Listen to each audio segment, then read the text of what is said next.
All right, guys. Thanks for sticking around to the end of the day. This is the last match of day 4 of the Alliance tournament, Trimvirate vs. Revolution. I am CCP Rise, joined by Kill2. Tell us about what's on the field. Well, we have, again, one sort of non-conventional setup on the side of Revolution. They're fielding 3 Raven Navy issues, a single Golem, a Scimitar, and then just 2 Merlins for their tackle. And on the other side of the field, we have 2 Rattlesnakes, a Sleipnir, 2 Vexers, a Scimitar, 3 Mollis, a Crow, and 2 Merlins on the side of Triumvirate, which is similar to things that we've seen in the past, and I think it's going to be a really effective setup. Yeah, I mean, as you were saying before the match, Tri could be a really solid team. They ran into Hydra with a good setup last round, so that's why they're down here in the losers bracket. Revolution setup actually doesn't look too terrible. A lot of time when you bring a Marauder, what you have to do is make the rest of your setup function on its own. They've done that pretty well by having the Navy Ravens at the Scimitar. I think the big problem for them this match is going to be dealing with these damps. This huge support wing of Molluses going to be a big problem for those Navy Ravens. It's going to be hard for them to get their damage applied, but we'll see how it goes. We're underway now. Mollus taking damage first thing for first target for Revolution. And Starfleet commander in the Scimitar is pretty well on it. He caught Jarek, but and he did catch Takant also in a Mollis, but he's getting chunked through now. Leviathan again. This is really chaotic for Starfleet commander as he's having to rep these Molluses, and they are taking huge amounts of damage even through the reps. Wow, keeping them alive still, and you notice the Scimitar for Revolution has not been able to get reps active on that Navy Raven, who is now headed into structure. Damp's doing a number on him and tackle as well. He's separated from his fleet, and there is this Crow holding him down. So that Navy Raven dies without ever receiving any reps at all. Really, really well played by Trimvirate.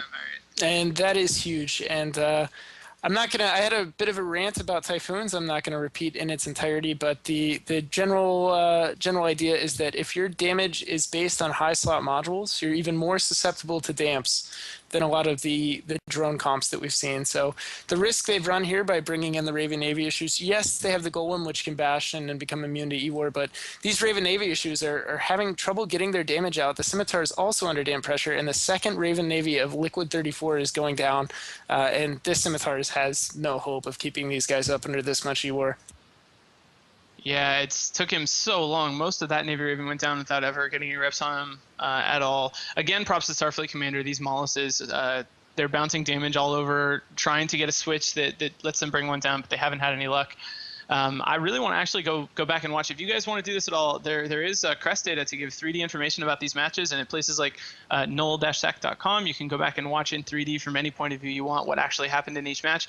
It'd be really interesting here to see why the Scimitar was so far away from the Navy Ravens. I think they all started pretty close to the center of the arena with him separated, and that's why he was never able to get close enough to rep anything, but I'd love to go back and look because this tri-tackle just kept him from ever really doing anything.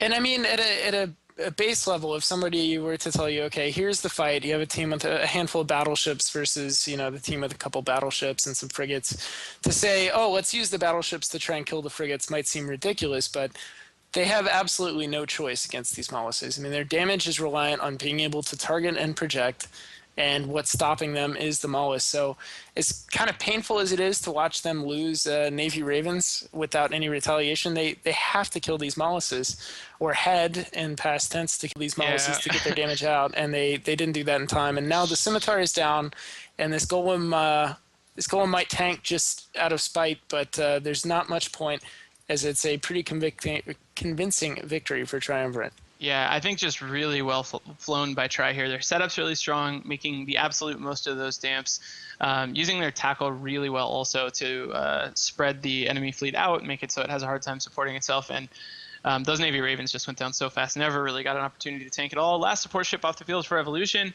All they have left is that Golem, which of course can run a pretty heavy tank, but under the entire team here, I have a feeling Tri will be able to finish that Golem off. They have plenty of time.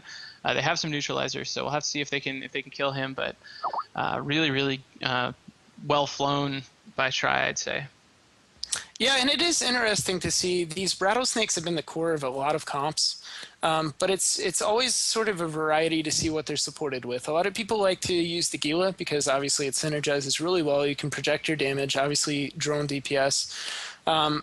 But things like Slubnirs have also been thrown in, which Slubnirs are such an interesting tournament ship, as I'm sure Fozzie would agree, in that they can brawl right in and rely on a pretty healthy tank themselves, or they can kind of stick back and bide their time and then rush and be rush after a target of opportunity, I guess. So I really like seeing these setups with the rattlesnakes and one or two Sleipnirs, and this one was flown really, really competently, and a really great victory by Try.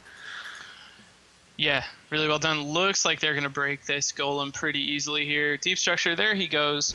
So that ends this match. Trimvirate moving on to next week. Revolution getting booted out of the tournament. And that actually is the end of day 4 of Alliance Tournament 12. CCP Rise here with Swiss Squeebles, and we'll see you guys in a full studio with all of our beautiful faces and mid-match commentary and all that next weekend, where we do week 3 of the Alliance Tournament. And we can't wait to see you then. Thanks for watching.